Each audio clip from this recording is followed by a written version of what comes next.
Cancer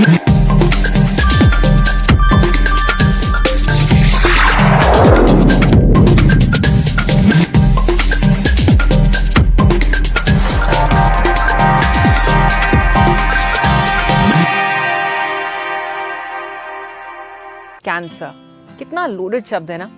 जैसे ही कोई इसका नाम लेता है हम सबके सामने किसी ना किसी का चेहरा आ जाता है।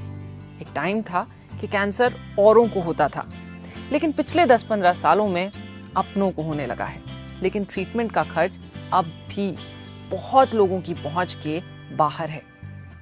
हम सब उन केसेस के बारे में जानते हैं, अक्सर सुनते हैं, जहां लोगों ने अपने इन्वेस्टमेंट्स, अपने एसेट्स, यहाँ तक कि अपने घर तक बेच दिए to save a loved one. अब कैंसर ना होने की टिप तो मेरे पास नहीं है, लेकिन कैंसर से रिलेटेड फाइनेंशियल ट्रॉमा को अवॉइड करने की टिप जरूर है। हाय, आई एम वानी और इंश्योरेंस के बारे में मैं बहुत ही पैशनेट हूँ। क्यों? क्योंकि ये एक ऐसा एरिया है जो जितना इम्पोर्टेंट है उतना ही मिसअंडरस्टूड भी है। LIC और मैं इस वेब सीरीज के माध्यम से इंश्योरेंस के बारे में कुछ कंफ्यूजन्स दूर करना चाहते हैं। शुरू करें? तो आज की हमारी टिप है कैंसर सर्वाइवल पे, फाइनेंशियली ऑफ कोर्स।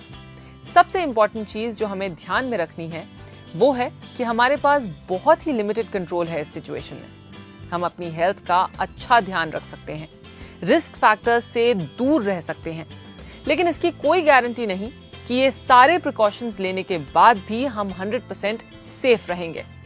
हम अपने चांसेस कम जरूर कर सकते हैं, but we cannot bring these to zero. आजकल कितनी रिसर्च ऐसी है जो रोजमर्रा की चीजों को कैंसर से लिंक करती हैं, जैसे कि माइक्रोवेव्स, प्लास्टिक बॉटल्स वगैरह वगैरह वगैरह। हमें लगता है कि केवल स्मोकिंग और तंबाकू जैसी जानलेवा आदतों से दूर रहें तो हम कैंसर से भी दूर हैं, मगर अफसोस कि अब ऐसा नहीं है। सो इट्स एक्सट्रीमली इम्पोर्टेंट कि हम रेगुलर मेडिकल चेकअप्स कराएं। जितना अर्ली डिटेक्शन उतना बेटर प्रोग्नोसिस और उतना ही छोटा ट्रीटमेंट। सेकंड, अपने लिए एक कैंसर कवर पॉलिसी जरूर लीजिए। यस, क्योंकि यही एक ऐसा एरिया है जहां आपकी मेडिकल पॉलिसी भी कम पड़ सकती है। एक तो अमाउंट की बात है और दूसरा ये कि वो अमाउंट किन चीजों में खर्च कर सकते हैं आप। हेल्थ इंश्योरेंस आपके हॉस्पिटलाइजेशन कॉस्ट्स कवर करता है, मगर ट्रैवल कॉस्ट्स उसका क्या? प्री हॉस्पिटलाइजेशन ट्रीटमेंट्स जैसे कीमोथेरेपी।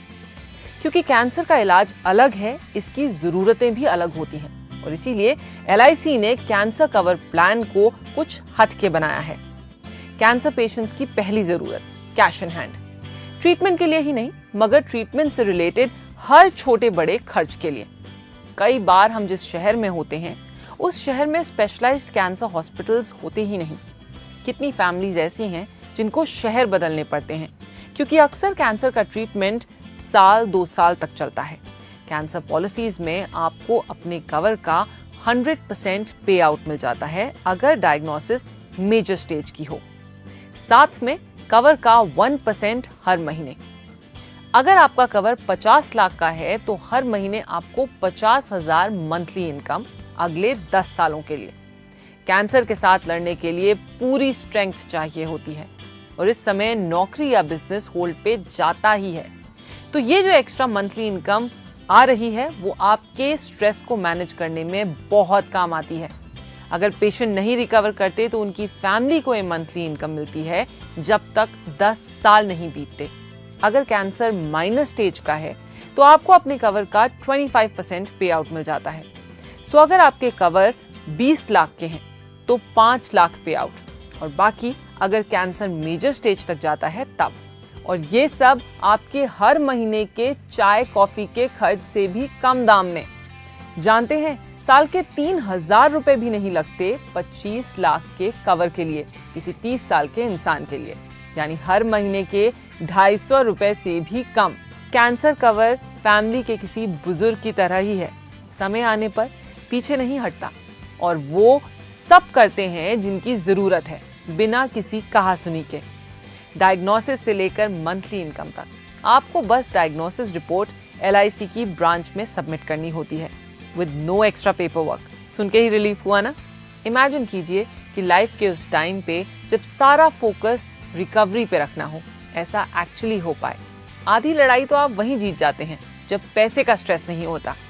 ना किसी और पे डिपेंड रहने की जरूरत, ना जिंदगी भर की मेहनत के बनाए हुए एसेट्स को तोड़ने की जरूरत। तो सोचिए और अपनी फैमिली से इस बारे में बात कीजिए। ये बातें अनकंफर्टेबल जरूर हैं, मगर जरूरी भी हैं। और फिर अपने LIC एजेंट से कैंसर कवर पॉलिसी की जानकारी भी लीजिए। इस हफ्ते आपके 2 मिनटों के लिए बहुत शुक्रिया, मेरी और LIC की ओर से। हमारा show life insurance made easy आपके लिए हर हफ्ते हाजिर है। तो अगले हफ्ते हम 2 मिनट में बात करेंगे क्रिटिकल इलनेस पर।